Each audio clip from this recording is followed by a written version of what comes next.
Hi everybody. So I kind of wanted to give you guys an overview of what you're going to see in this particular playlist and why it's so important to me and why disability equity matters to me. So I'm from New York, City University of New York, and what I did there, a lot of what I did there was disability rights, and I kind of did a lot of media related things, and also lobbying. I did a lot of lobbying in the state capitol and city capitol because I'm from New York City. And a lot of what I did was really to fight for the rights of students with disabilities and, proliferate this idea of equity on all levels: employment, government, education, financially. So what I wanted to do when I got to Bowling Green State University was kind of, in a way, replicate that.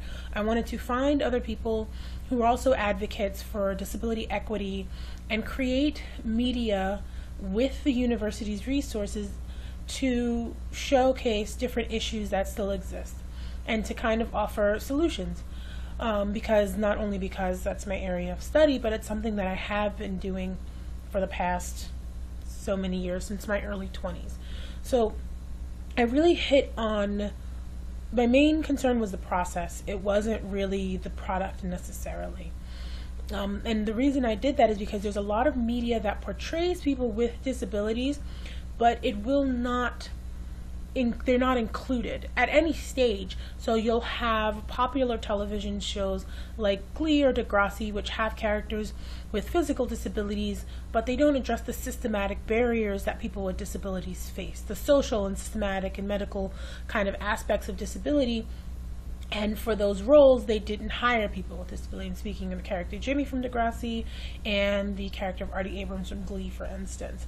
And so we're thinking about these things, and and also films as well. If you're thinking about Forrest Gump and you're thinking about the character who played Lieutenant Dan, and how instead of having an actor who had amputations and then in the flashbacks or in the earlier scenes just kind of digitizing legs, what they did was they had an actor who had legs and they just digitized them off for the majority of the movie. So I've been looking at those and kind of looking at the problem with the product is the process, in my opinion. The problem with creating, not trying to create equity and instead trying to create this quote unquote performance of disability is because in the absence of the minority groups that you are trying to represent, you present stereotypes. You present and perpetuate stereotypes. Like Forrest Gump was a hugely popular film, but it also perpetuates the stereotype that you don't necessarily need to hire an actor with a disability to show the performance of disability, and that this is the proper performance of these particular characters with these particular types of disabilities.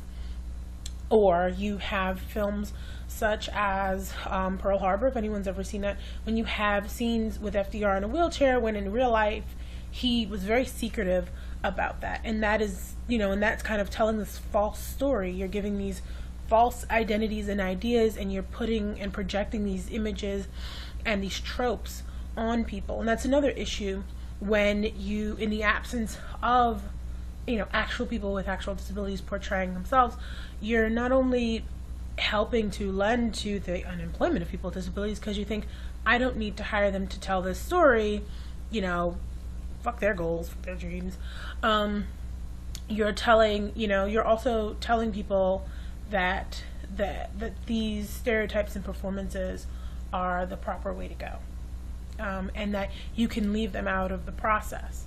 And that is increasingly problematic, not just because if you're looking at disability unemployment rate and how much higher it is, you're looking at the forming of these stereotypes and these tropes. Disability for sympathy, or saying that someone with disability is a bad or angry person specifically because of their disability, or putting these people on pedestals without looking at the socioeconomic conditions that were created to allow them to succeed on one hand, and are looking at the socioeconomic issues that are not allowing so many other people to succeed.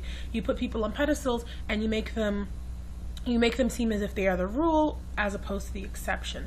And the issue that I was finding, and the excuses I was finding, was that, it's cost prohibitive to have people with disabilities, or it's time prohibitive, it's more time consuming to find that. And I find that those, in the process of filming these, that did not happen. That did not work. That was not the case. So there were a couple of, what I, initially did was, there's a group on campus called BG Dream, and the acronym stands for Disability Rights, Education, Awareness, and Mentoring. And, I brought this idea, I'm a member, I brought this idea up to the group, and we kind of spoke about it, and we also talk about different ideas that really matter to us. And, people seemed on board with it. So there were certain things that I did myself, like a storyboard, and I wound up doing the script as well, but we looked at everything together. Finding concrete information, talk about the two commercials, talking about Olmsted and Uber. We brought the information in, I filmed our discussions, and I also, the storyboarding and the script and the workshopping, all of that, to show that the idea that, the process is so much more strenuous because we have to be inclusive, and it's so much more time consuming, and it's so much more, it actually is not. The creation of these commercials didn't even take an hour. And, although the production value is not what you would probably see on, popular television, the fact that these, you can find people who are passionate and willing to, do this kind of work and to speak about themselves in a very candid way. So what I did was I filmed our initial discussion, which I distributed, the papers and the storyboard, and then I filmed our later discussion, which happened much later because there were one scheduling issue where I couldn't possibly be at a meeting, but all the other members were there. So that was definitely more on my part than on theirs. And there's, when we workshop the schedule, but there's also interviews where I asked them, the importance of equitable media.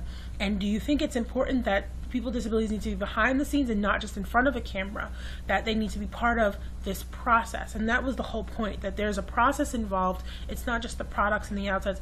It is the process. It is the setup. It is what everyone brings to the table. And what they're bringing is less of a quote-unquote performance and more of a representation.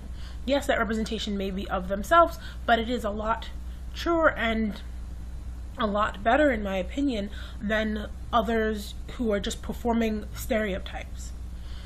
It's kind of, in a way, I don't want to conflate it and say it's like minstrelsy, but in a way it is.